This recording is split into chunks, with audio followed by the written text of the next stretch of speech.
de Pedro Eugenio Aramburu, ¿sí? Episodio que por supuesto se lo adjudicó Montoneros, algunos todavía tienen dudas si fueron los Montoneros o no, pero todavía queda mucho misterio para eso. Una de las grandes periodistas de la Argentina, investigadora y gran escritora, María O'Donnell, puso el foco ni más ni menos que en Aramburu, en la historia que jamás se habrá contado esta. La verdad que me encantó ver que hayas trabajado en esto. Gracias, María, por atendernos. Contame qué es Aramburu, por favor. Gracias, Chiche, a vos. Sabía que esta historia te iba a gustar. Sí. Bueno, claro, es una historia que por ahí las nuevas generaciones no tienen tan presente, pero por supuesto que Aramburu fue la figura más reconocible, porque la que más duró de la Revolución Libertadora, que le da el golpe a Perón en el 55 y que, entre otras cosas, prohíbe el peronismo, manda a Perón al exilio, se esconde y roba el cadáver de Eva. Y a partir de ahí viene una larga proscripción del peronismo, ¿no? Y en el año 70, un grupo de jóvenes, muy jóvenes, hasta ese momento totalmente desconocidos como organización guerrillera, le toca el timbre de la casa Aramburu y se lo lleva a una quinta de una familia en Timote, en la provincia de Buenos Aires. Le hacen un juicio revolucionario, como se llamaba en la época, y después de 3 años lo matan en el sótano de Timote y sacan un comunicado presentándose en sociedad de esa manera como montoneros, ¿no? Sí. Ahí nace Montoneros. ¿Y fueron los Montoneros los que mataron a Aramburu concretamente? Porque en algún momento se hablaba que el secuestro de Aramburu había sido diseñado por el general Imas, que no era ajena a la Casa de Gobierno, de todo lo que había pasado. Tu comprobación la investigación te da que fueron Montoneros 100%. Yo creo que sí, Chiche. A ver, en ese momento gobernaba la dictadura de Onganía, los militares que estaban con Onganía eran los que se habían peleado con Aramburu durante la Libertadora, o sea, sus enemigos o sus adversarios, las Fuerzas Armadas estaban en el poder. Él estaba en ese momento conspirando contra Onganía, porque él creía, en ese momento ya no era el Aramburu del 55, él creía que había que hacer una apertura, incluso se postulaba a él como ese personaje, y entonces había mucho recelo y mucha sospecha mutua. Aramburu no tenía custodia, lo cual siempre llamó a su familia, le llamó mucho la atención que estuviera tan desprotegido. Pero todas las teorías de los amigos de Aramburu, Chiche, yo no le encontré asidero. La única duda que por ahí uno podría plantearse es si ese grupo original de Montoneros con el hermano de Abal Medina, con Fernando Abal Medina, el primer jefe que tuvo Montoneros, tenía conexiones con el nacionalismo católico vinculado al gobierno de Onganía. Entonces la pregunta es, ¿supo el gobierno de Onganía que eso se tramaba? Yo no encontré evidencia, Chiche, sólida en ese sentido, francamente. Ahora, ¿cuánto tiempo te llevó esta investigación? Porque digo, si bien es un tema que hay mucho material, digamos, tenías que hilar bastante finito, ¿no? ¿Cuánto tiempo trabajaste en esta historia, María? Y estuve 4 años, Qué Chiche, bárbaro. porque además el libro tiene mucho del presente de los protagonistas, porque como esto ocurre cuando Firmenich tenía 20 y pico de años, hay muchos que están vivos. Entonces digo, por supuesto que fui a Timote, fui a Barcelona y almorcé con Firmenich, fui a Córdoba, donde ocurrió la toma de La Calera, que fue lo que vino inmediatamente después del secuestro y crimen de Aramburu. Así que busqué a cada uno de los protagonistas por el mundo y por el país. ¿Y realmente estuvo Firmenich presente en el asesinato o no? Excelente. Bueno, Chiche, vos sabés que hay algo muy interesante que Sí, yo termino ahí concluyendo. Todo el mundo sabe que, o los que tienen esa memoria, que el relato oficial de Montoneros, de lo que pasó en Timote, en la Selma, es lo que le cuentan Firmenich y Arrostito a la causa peronista sí, 4 años más tarde, ¿no? En el 74. Arrostito no fue a la quinta, o sea que el único relato, incluso de ellos dos, es el de Firmenich. En ese momento ya lo habían matado a Valmedina, que lo matan muy poquito después que lo de Timote. Lo habían abatido a Massa también, a Valmedina en William Morris, ahí en Hurlingham, sí, a me Massa en la acuerdo. caída de la Calera. Entonces no quedaba nadie tampoco. Entonces en el momento en que él hace el relato, no queda más en escena. A Ramos también lo matan, que era el dueño de la quinta, lo matan también en William Morris. Entonces, la única voz, él se construye como jefe montonero, Chiche también, pensar que él es jefe montonero desde mediados del 71 y hasta que termina Montoneros, pasados los 90. O sea, y básicamente su jefatura está basada en ser el relato oficial del hecho fundante, Montoneros. Y él se pone como único sobreviviente, está Nacho Vélez, por supuesto, a quien entrevisté, que forma parte del grupo que participa del secuestro, pero él no va a la quinta, o sea Sí, que no sabe lo que no pasa sabe en lo que pasó Timote. abajo, en el sótano. Pero el relato, si uno mira hoy, Chiche, y te invito a que sé que te gustan estas cosas, si te pones a leer, yo lo hago en el libro, pero te pones a leer el relato del 74 y te das cuenta que hay mucha inconsistencia. O sea, por lo menos hay una persona más ahí, si no dos, que Firmenich esconde, claramente.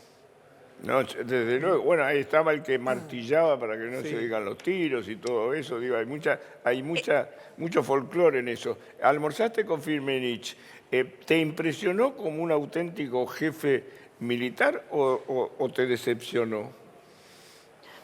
No, te corre un poco de hielo en algunas cosas porque bueno, el que hacía ruido afuera era él. A él lo Sí, mandan, como él era habitué de esa quinta sí. porque era amigo de Ramos y qué sé yo, los que eran conocidos del casero andaban más y en el sótano supuestamente estaba, que esto es la parte endeble, solo Abal Medina, que es muy raro que hubiese quedado solo frente a Aramburu.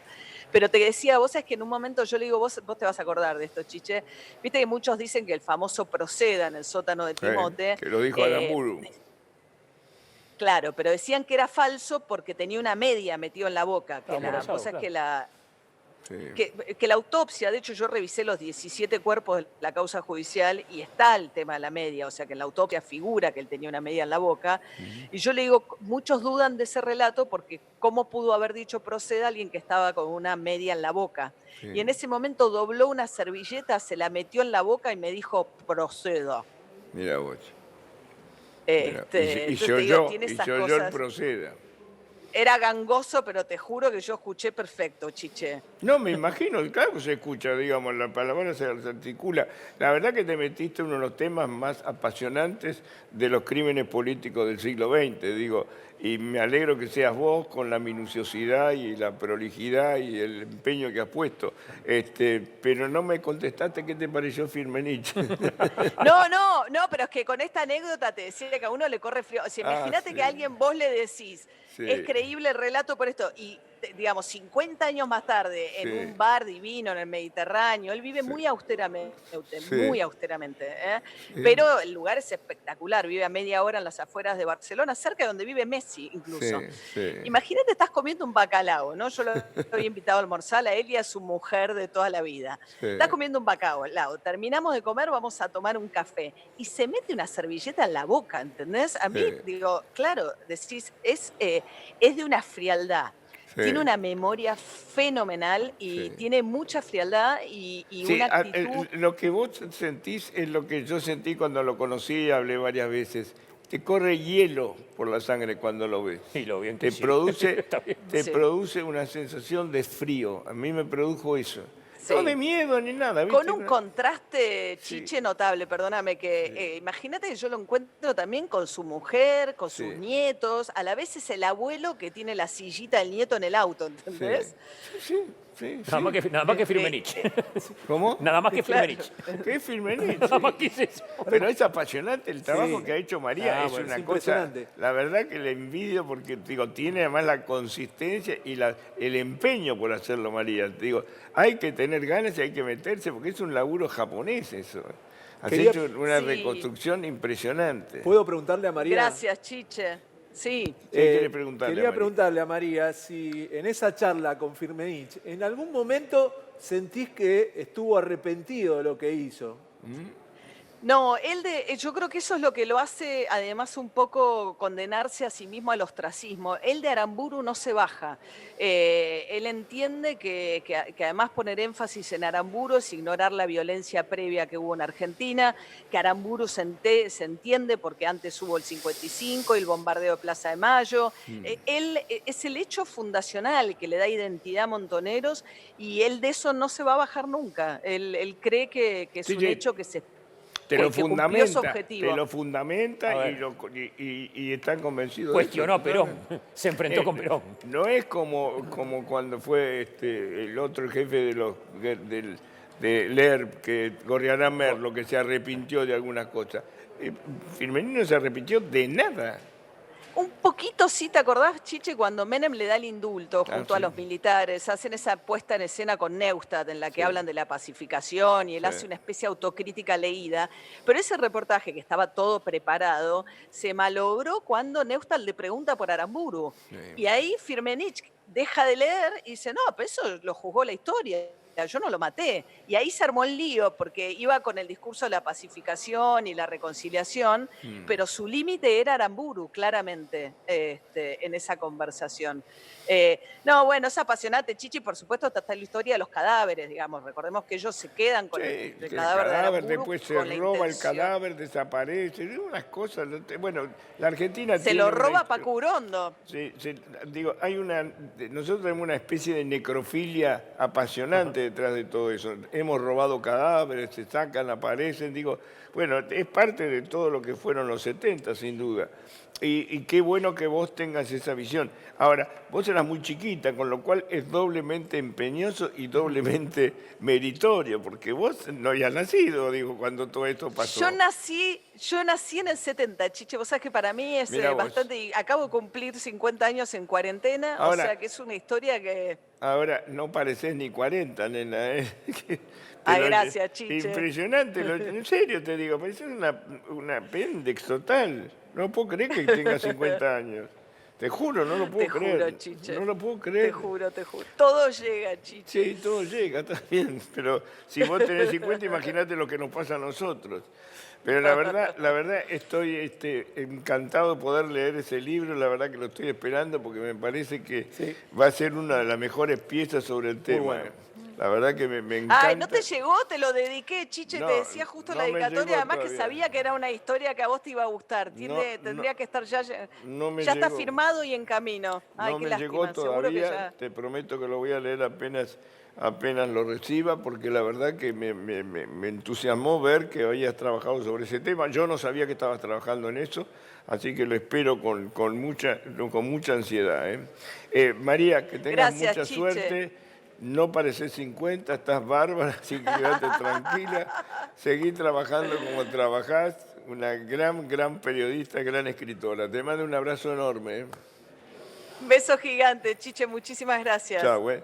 Ahí está María O'Donnell con un trabajo excepcional. ¡Qué bárbaro! Meterse en ese tema que es apasionante. Justo con Firmenich. Sí, no, yo cuando lo... A mí... Yo también lo conocí, sí. Yo Tipo cuando frío. lo conocí Todos me los libros llevé- de ella son excelentes.